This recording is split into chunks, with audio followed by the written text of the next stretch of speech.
You look over the bar, hoping to find some liquid courage for whatever comes next. Though most of the bottles are covered in grime, there is a bottle of whiskey and a glass that are pristine, almost as if they are waiting for you. Looks like an invitation to me. Bottoms up.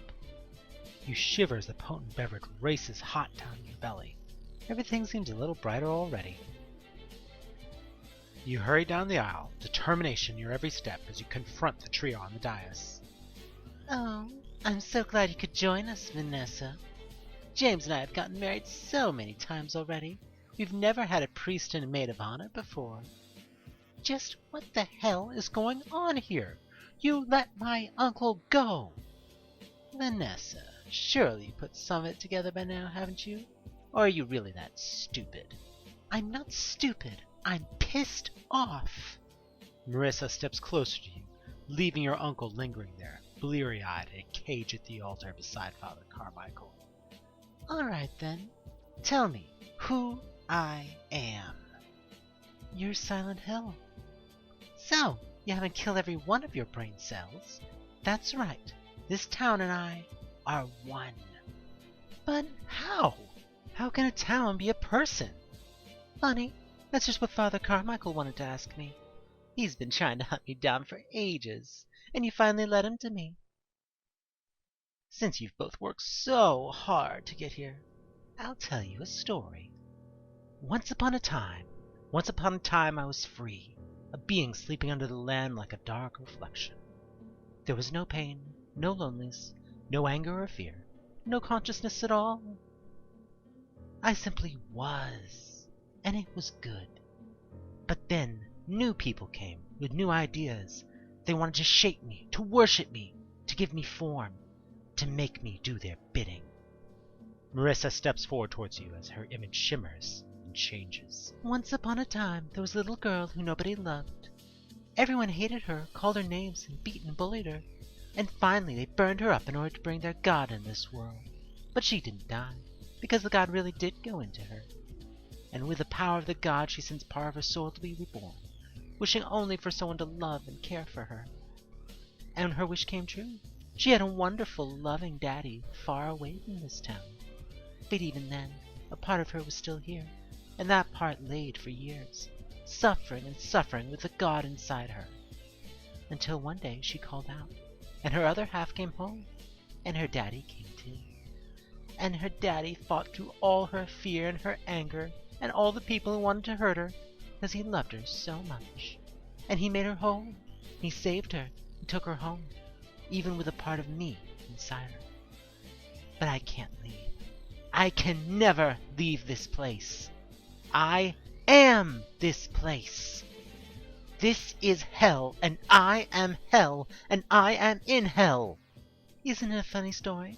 Aren't you glad you know it? It feels like you're in a trance. You can't move. Is this her power, or just the result of your shock, holding you in place? You don't have anything to say? You don't like my story?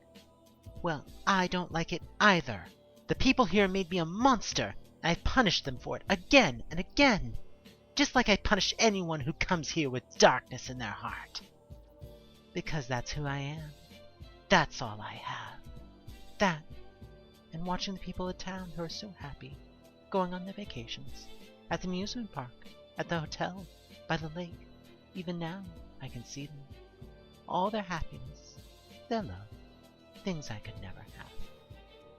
But then, one day, your uncle came to my borders. And there was darkness in his heart, sure enough. But there was good, too. No matter what his intentions in killing her, he really did love Mary. Oh, so much. He came here with her body to kill himself. He was so sad at what he had done. And I thought, what if I could be Mary? Why couldn't I? In my borders, reality is what I say it is. I could be whoever I wanted. I'd be the best Mary I could be, the exact Mary he wanted. Better than the real Mary. And I was, for a while. But he always remembers, somewhere deep down, and I get sick, and he gets sad. And we play our twisted game like a pretty little dance, over and over again. Oh, I don't know how many times. But for a little while, every time, we're happy. And then you came along, trying to spoil everything, trying to take James away from me, and I hated you. I didn't even want to punish you at first. I just wanted you to leave. But you wouldn't go.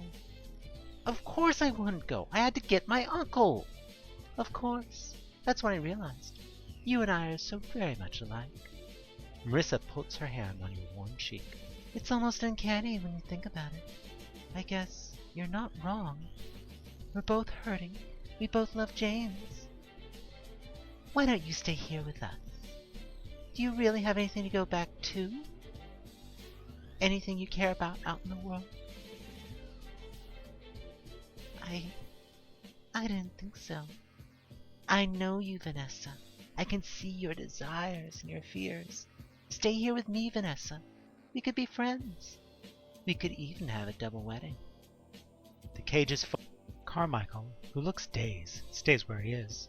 James comes towards you. There's a soft smile on his face as he reaches out. You feel your heart fluttering, your cheeks warm with alcohol and Marissa's touch. But you said he always remembers. It always happens again. Isn't being happy for a while better than always feeling sad and alone? You came here to find him. How can you say no? I accept. Neutral ending achieved.